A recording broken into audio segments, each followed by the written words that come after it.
வணக்கம். என் பேர் லதா கதிர்வேல். ஈரோடு என்னோட ஊரு. ஃபெமினைன் என்னோட சாய்ஸ். என்னன்னா எந்த விஷயத்த எடுத்தா நம்மளுக்கு ஒரு சந்தோஷம் கிடைக்கும், எந்த விஷயத்த செய்தா நம்மளுக்கு ஒரு மன திருப்தி கிடைக்கும் அப்படிங்கும்போது நம்ம செய்யக்கூடிய வேலை நம்மளுக்கு திருப்தியாக கொடுத்துச்சுன்னா அதோட புண்ணியமும் சேர்த்து கிடைச்சதுன்னா அது டபுள் டமாக்கா இல்லைங்களா? ஸோ ஃபெமியும் எனக்கு அப்படிதான்.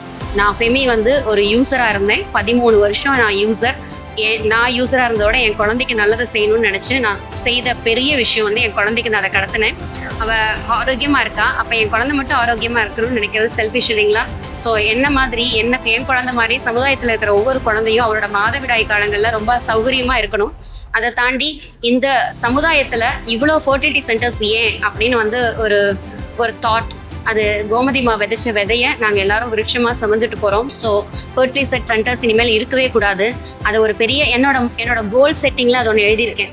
ஒரு தனி மனுஷியாக ஒருத்தங்க இப்படி ஒரு விஷயத்த பண்ணியிருக்காங்க அப்படிங்கும்போது அவங்க கடந்து வந்த பாதை பார்த்தீங்கன்னா ரொம்ப கரடு முரடாக இருக்குது. இவ்வளோ சோஷியல் மீடியாஸ் இல்லை, அதுலேயே இவ்வளோ சாதிச்சுக்க முடிஞ்சிருக்கு அப்படின்னா இப்போ அவ்வளோ கஷ்டமே கிடையாது இல்லைங்களா? ரொம்ப ஈஸியாக எளிமையாக பண்ண முடியும். ஸோ அந்த விஷயத்தை தான் பண்ணிட்டு போகிறோம். நான் ஒரு சில விஷயங்களை எனக்கு ஒரு மோட்டோவாக எடுத்துக்கிட்டேன். காரணம் எதுக்குமே சொல்லிக்க மாட்டேன். என்னோட ஏரியா பார்த்தீங்கன்னா ஸ்டாக்கிஸ் பாயிண்ட் நான் எடுத்துருக்கிறது கொடுமுடின்ற ஒரு ரூரல் ஏரியா. அங்கே மொத்த கடைகளுமே பார்த்தீங்கன்னா ரொம்ப சொற்பமாக தான் இருக்குது. ஆனால் அதுக்காக நான் எடுத்துட்டேனே, என்னால் இப்படி பண்ண முடியலையேன்னு நான் எந்த விதத்துலேயும் சொடங்கி போகல. அடுத்து என்னன்னு யோசிச்சேன். ஸோ என்னோட ஸ்டைல் என்னன்னு பார்த்தேன். 1-to-1 சேல்ஸ் கொண்டு போனேன். அது போக நிறைய டிஸ்ட்ரிபியூட்டர்ஸை உருவாக்க முடிஞ்சுது.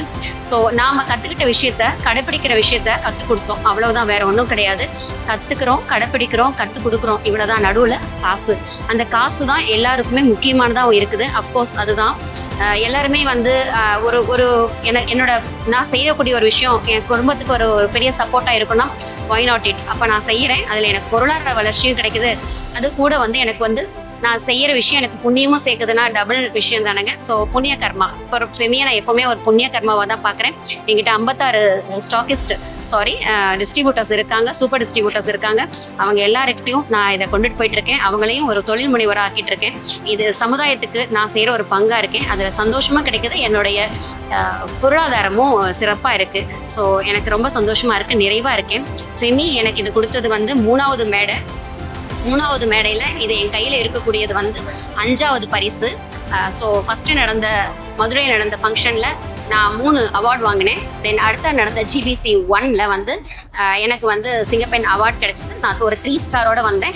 இப்போ 6th ஸ்டாரில் இருக்கேன். GBC 2 என்னை வளர்த்திருக்கு. ஸோ அடுத்த கோல் எனக்கு இப்போ கையிலே இருக்குது. GBC 3ல் என்னோட கோல் என்னவா இருக்குன்றதை நாங்கள் செட் பண்ணிட்டோம். ஸோ நம்மளோட இலக்கு என்னன்னு தெரிஞ்சால் பயணம் இலகுவாக தான் இருக்கும். அதுக்கு பெரிய சப்போர்ட் பண்ணுற ஒரு கம்பெனி கூட நம்ம இணைஞ்சிருக்குன்றது ஒரு பெரிய பிளெஸ்ஸிங்காக நான் பார்க்குறேன். So this is not something. நான் போன தடவை வந்தப்போ இதுதான் சொல்லிட்டு போனேன் ஸ்டேஜில். நான் இது ஒன்றுமே கிடையாது, நான் 9 ஸ்டார்ஸ் அச்சீவ் பண்ணுவேன் அப்படின்னு சொல்லிட்டு போனேன். ஸோ பெரிதிலும் பெரியது கேள். நான் 3 ஸ்டாரில் இருந்தப்போ நான் 9 கிழக்கு வச்சேன், 6ல் நிற்கிறேன். ஸோ எப்போவுமே நம்மளுடைய கோல் நம்மளை பயமுறுத்தணும், ரைட்டுங்களா? ஸோ பெரிதிலும் பெரியது கேள். அவ்வளோதான். தேங்க்யூ.